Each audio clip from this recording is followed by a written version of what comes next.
That compounded with the fact that you've got Musk and Bezos on their space races, and both of them are using an inordinate amount of helium for every single launch. In the progression of raising the necessary capital for phase 2 was turning on the helium plant, and we've done that now. Hello everyone, welcome back to another FinMeUp episode. We are here with Renergen CEO Stefano Marani, and they recently announced really exciting news. So, we are here to discuss some of that, as well as answer some of the questions that you asked on Twitter. So stay tuned till the end to get some insights on Renergen. As we all know, Renergen is an exciting company. So Stefano, what does this announcement mean? If you can just summarize to the listeners. It means that after numerous trials and tribulations and literally 10 years worth of blood, sweat, and tears, it's culminated in us turning on a liquid helium facility, and it's now only the second time that it's been done in the Southern Hemisphere, and it's now South Africa is one of only 8 countries in the world with this capability. It's a pretty remarkable achievement. Awesome, congratulations. So let's get to some of the questions that the community asked. By the way, if you want to follow us on social media, FinMeUp is our username everywhere. Check the links in the description for future interviews where you can also ask your questions when we plan them. The first question is, how much of the expected production of LNG and helium is hedged? So hedged is quite a controversial topic for mining companies. So, sorry, it's not a direct question. I'll give the direct answer in a second. But for companies that buy, for investors that buy, say, gold companies, you don't hedge any of the gold for the simple reason that you want exposure to the underlying commodity. In that instance, us as an organization, the LNG, 2/3 is sold on a hedged basis linked to CPI, and then 1/3 is linked to the price of diesel. And then on the helium side, in order for us to be able to build the first phase project, 100% of it needed to be sold on the basis of take or pay at a fixed price. Phase 2 obviously is a completely different story because now there's a lot more market knowledge about what helium is. There's a lot more market knowledge about the viability of LNG in South Africa. And to that extent, phase 2 has a significantly larger component that is linked more to the spot market. And phase 2, our target in phase 2 is that at least 50% of the helium will be linked to the spot market. And on the LNG side, probably about 40%, 45% of the LNG will be linked to the diesel market as opposed to fixed price.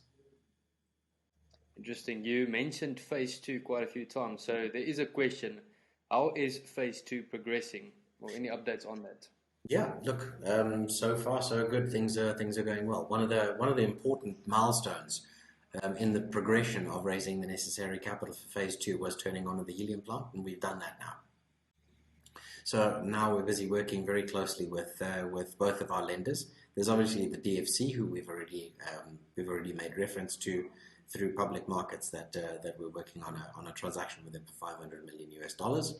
And there is a second lender in the wings who we've just mandated for $250 million for an underwrite, and all parties are currently working together with regards to that. So we're working through the motions of going through the various credit committees and board approvals, and in the coming months, once we've hopefully achieved all of those milestones, then we're A for away, and the proverbial is off to the races. So, as per my understanding, we are currently already in phase 1. Mm-hmm. So maybe you could just elaborate a bit, how big a difference is phase 2 from phase 1, in practical terms? It's big. so let me put things in context. Phase 1 is a pilot plant. It's a tiny little thing. And so in terms of energy, it produces, let's think about it in diesel liter equivalent from an LNG perspective. So the amount of energy that we're producing in the form of LNG is about 75,000 liters of diesel per day. If you had to compare that in phase 2, we're talking probably somewhere in the region of, call it about 1.2 million liters of diesel a day equivalent. So it's a significant step up.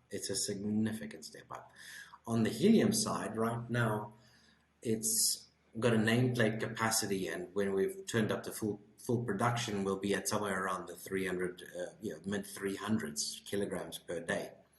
In phase 2, it's going to be somewhere in the region of just under 5 tons per day. That's 8% of the entire world helium market. It's a big plant. I remember the last time we spoke, there was some, supply chain issues or supply issues of helium and LNG. How's that current situation, and what are you expecting over the next 2 to 3 years in that regard? So helium stabilized temporarily, and then the BLM, the Strategic Reserve in Texas, went down again. And so now markets are tight once again. What I can see happening over the course of the next few months, if you think about how many liquid helium facilities came online in the last decade, and I'm talking about liquid, not gaseous helium facilities, but liquid helium facilities. Truth be told, I actually can't think of that many globally. So it's a very, very rare thing for new facilities to come online. When it comes to the demand side, there was a recent passing of the stimulus bill in the United States to start producing more semiconductors in the US as opposed to outside of the US. We're all aware of the current situation with Taiwan producing the majority of the world's microchips, and there's obviously tension between the US and China over Taiwan. And so you've got the stimulus bill that was passed specifically for the purpose of making more microchips in the US.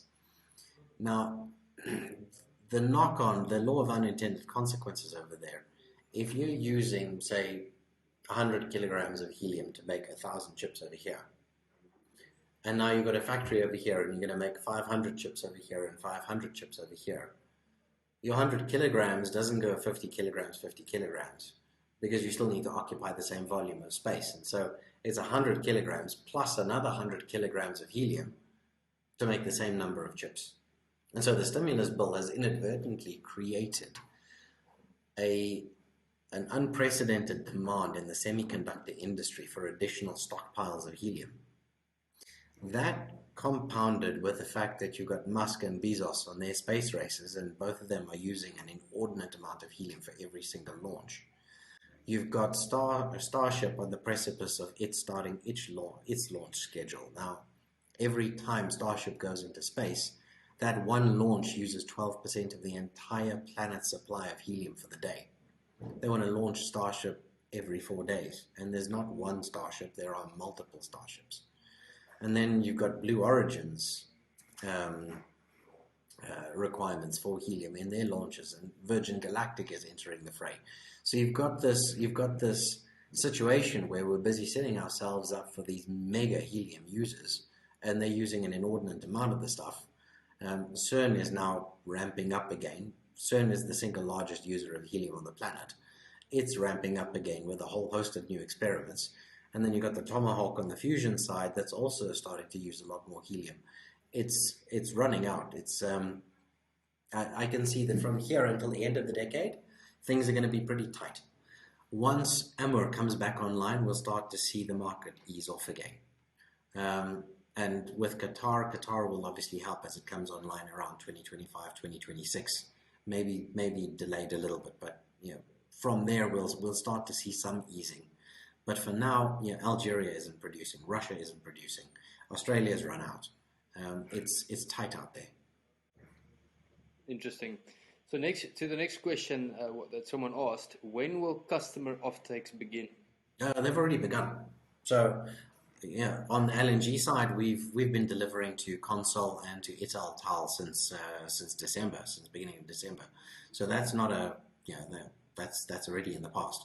Now with helium, if the question was specific to helium, the offtake with helium begins instantaneously. The minute that we start filling the tanks after optimization, then that's product for the customer.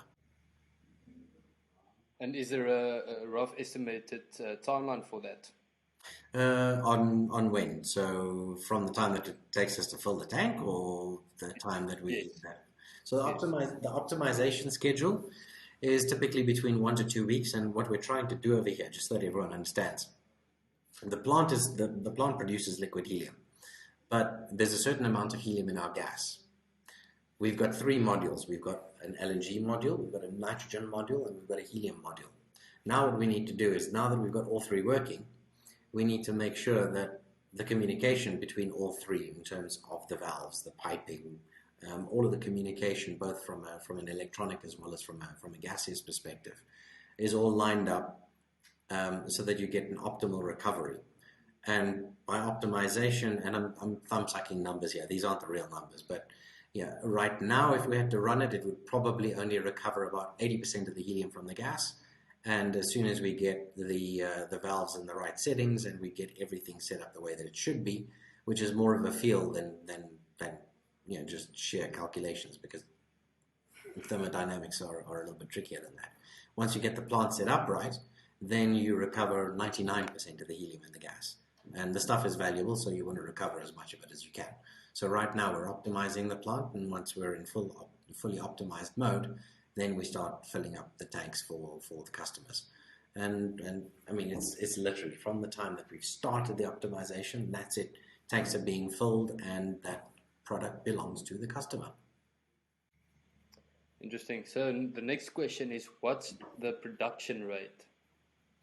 So we're in a ramp-up phase, as we've said all along. Over the course of the next few months, we intend to ramp up the plant to its nameplate capacity. So on the LNG side, we'll be producing 2,500 gigajoules per day of LNG. And on the helium side, we intend to get up to about 320 kilograms per day of helium.